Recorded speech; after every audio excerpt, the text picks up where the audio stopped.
Tiger Woods has been in the media a lot lately due to his criticisms of LIV Golf. Not only that, but he's also been taking shots at the league's members like Mickelson and of course the boss, Greg Norman. But Phil Mickelson isn't having none of that, as he wasted no time in responding to Woods' comments. In today's video, we're going to talk about Mickelson's defense of his organization and more, so keep watching. First up, Mickelson tweets in response to Woods' comments. Just when we thought the feud between LIV Golf and the PGA Tour was settling down, someone had to come out and reignite the flames. Of course, that someone we're talking about is none other than Tiger Woods himself. The 15-time major winner has been on a hot streak lately, appearing in front of the press and making comments that honestly just spark more controversy. What's even more surprising, though, is the fact that the majority of these comments come from a single press conference during his Hero World Challenge in the Bahamas. Now, the headline-making statement was obviously about Greg Norman's position at LIV Golf, as according to Woods,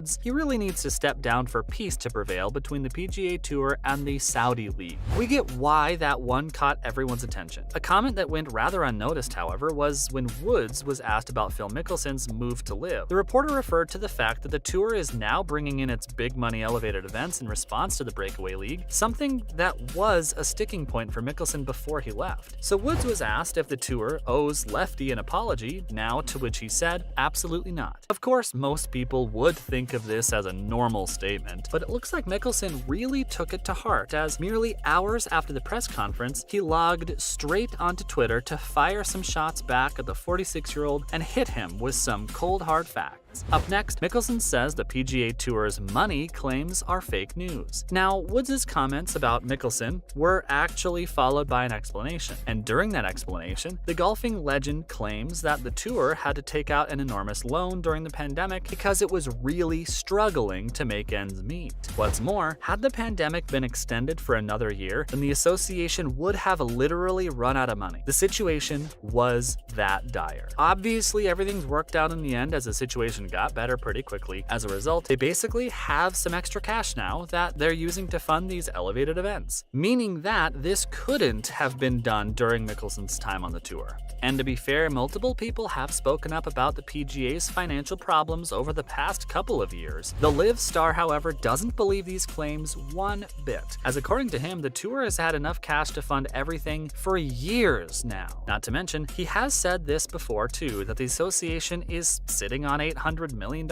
an amount it refuses to spend. So after hearing Woods' comments, Mickelson couldn't help but hop on to Twitter to double down on his stance. In reply to a tweet quoting him and Woods, he essentially posted the tour's IRS 990 tax form from 2018, detailing all of its assets, stocks, and reserves, and honestly, it does say $700 million in cash and over $1 billion in non-liquid assets. What's more, Lefty even clarified that this was from the nonprofit section, and that this information is just a simple Google search away. Coming up, are Mickelson's figures accurate? It's easy to Google something and post it on the internet without fact-checking. Besides, even if something is true, does that inherently make it accurate? Okay, maybe that sounds a bit too philosophical, and we'll have to call up our boy Aristotle to answer. The point is that the IRS figures don't show the full picture, as looking at someone's assets or reserves doesn't tell you if they've got liabilities as well. Also, to really get the full picture, you need the added context of complete financial statements, and apparently there are a lot of nuances when it comes to the tour's records. For starters, the association itself issued a statement clarifying that it didn't take out a loan to deal with the pandemic. That said, it did use its reserves and quote-unquote mitigating actions to deal with the crisis. So according to them, Woods was referring to the fact that their reserves would have dipped before $100 million if golf hadn't returned in 2020. After that, however, Golf News Net's Ryan Ballingy decided to put the matter to rest and post the entire PGA Tour balance sheet for 2020. And in that, it can be clearly seen that they do have $1.6 billion in liabilities through their retirement program. Not to mention, their loans and notes receivable line also went up by almost $240 million in 2020, which is a massive jump for a single year. So perhaps Wood did have a point about their financial troubles. Moving on, why would the tour owe Mickelson an apology? Alright, so this drama drama didn't stem out of nowhere and actually has been brewing up for quite some time now. And that's why, to really get why Woods was even asked about Mickelson during his press conference, we have to go back and contextualize everything. Now, as we mentioned earlier, the reporter's question was about whether the PGA Tour owes Mickelson an apology or not. Wait a second though, why would the association owe Lefty an apology? Like, sure, for the fact that they've suspended his membership for defecting to Live Golf, that one makes sense, but for coming up with elevated events, how does that connect to the 52-year-old? Well, it all started a few years ago when Mickelson spoke up against the tour regarding his compensation. According to him, the PGA Tour was being unfair for not giving its athletes media rights. On top of that, they were also taking major chunks of cash just for exhibition matches. For instance, if someone wanted to take part in the match, they'd have to pay $1 million.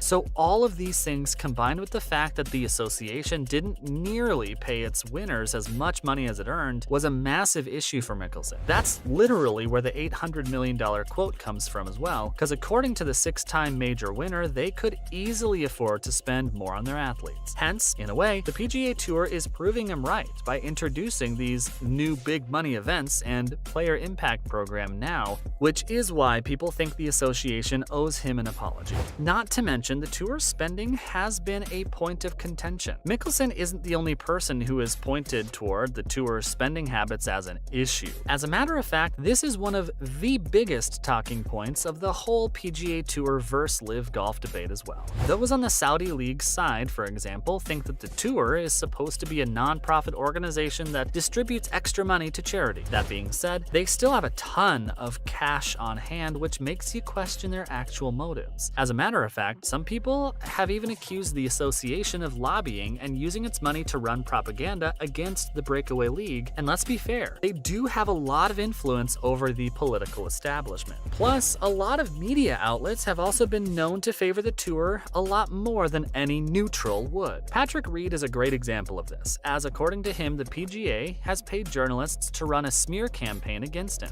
Not to mention, he's gone as far as to sue all these entities for damaging his reputation. So yeah, there are a lot of question marks looming over the tour's spending habits. Then again, you can't say that Live Golf doesn't do the same thing, because to be fair, money is their superpower and they've been exploiting it pretty generously as well. Finally, Phil wasn't the only person that Woods criticized. Yep, in the press conference, the 15-time major winner also talked about how Greg Norman needs to resign from Live Golf if the world wants peace between the Saudi League and the PGA Tour. Of course, he's not the first person to say these things, as Rory McIlroy also asked Norman to step down from his role, as according to him, the Live chief was way too immature to handle any serious truce talks. Oh, and then there's the issue of the lawsuits as well. Unfortunately for the PGA Tour members, however, it doesn't look like the Australian legend is going anywhere, as he was once again front and center in a new Live Golf press release. And in that, Norman announced 4 of the 14 destinations for its 2023 league schedule. What's more, he also mentioned how its circuit's truly a global league that's dedicated to expanding the sport. So yeah, he's still making moves over there, and we don't think anyone's gonna replace him anytime soon. That's a wrap for this video. Do you think there's anything fishy about the PGA Tour's spending? Let us know in the comments below. Make sure to give this video a thumbs up and subscribe to our channel for more videos like this. See you in the next one.